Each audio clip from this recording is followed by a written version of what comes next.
Breaking news अवां share कंदा PP अगवान doctor Sikandar मेंद्रो जी घरवारी खालदा सिकंदर मेंद्रो सेनेटर चूंडजी वही। डॉक्टर खालदा सिकंदर मेंद्रो 97 वोट हासिल किया।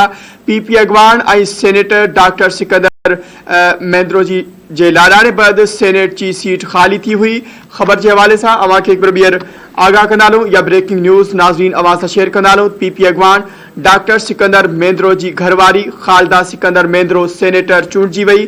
डॉक्टर खालदा सिकंदर मेंद्रो 97 वोट हासिल किया। पीपी अगवान और सेनेटर डॉक्टर सिकंदर मेंद्रो के लाड़ाने बाद सेनेट की सीट खाली थी हुई।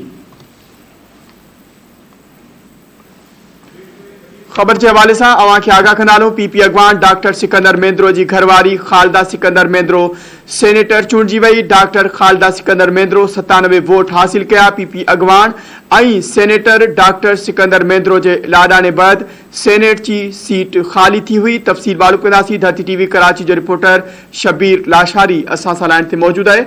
शबीर अपडेट कजो वधीक छा तफसील आहिनि।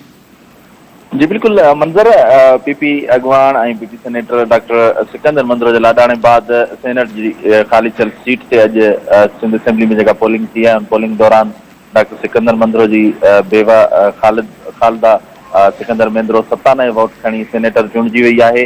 अज सुबह जो 8 वगे शुरू थियल पोलिंग जो है वह बिना वक्फे के शाम 3 वगे ताईं जारी रही। वोटन की गणत का इन वक्त ताईं बुधाए पे वे तो टोटल 97 वोट जो कास्ट थी सघिया 97 वोट खी खालदा सिकंदर मेंद्रो सेनेटर चूंडजी वही है। सेनेट की चूंड दौरान डॉक्टर खालदा सिकंदर मेंद्रो के सामू पीटीआई जो है नूरुल हक कुरैशी उम्मीदवार मुकाबले में लथल हो, पर गुजरियल रात पीटीआई बाइकाट करे छो। पर उन बावजूद अज पोलिंग जो अमल जारी रहो।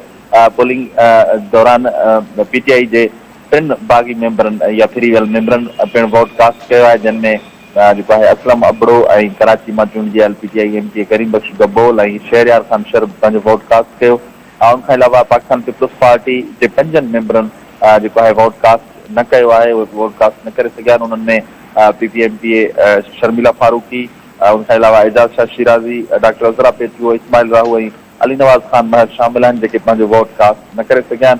इन वक्त जो नतीजा उन मूजिब 97 वोट खी खालदा सिकंदर मेंद्रो सेनेटर चूंडजी वही है। जी शबीर अपडेट करने वही मेहरबानी।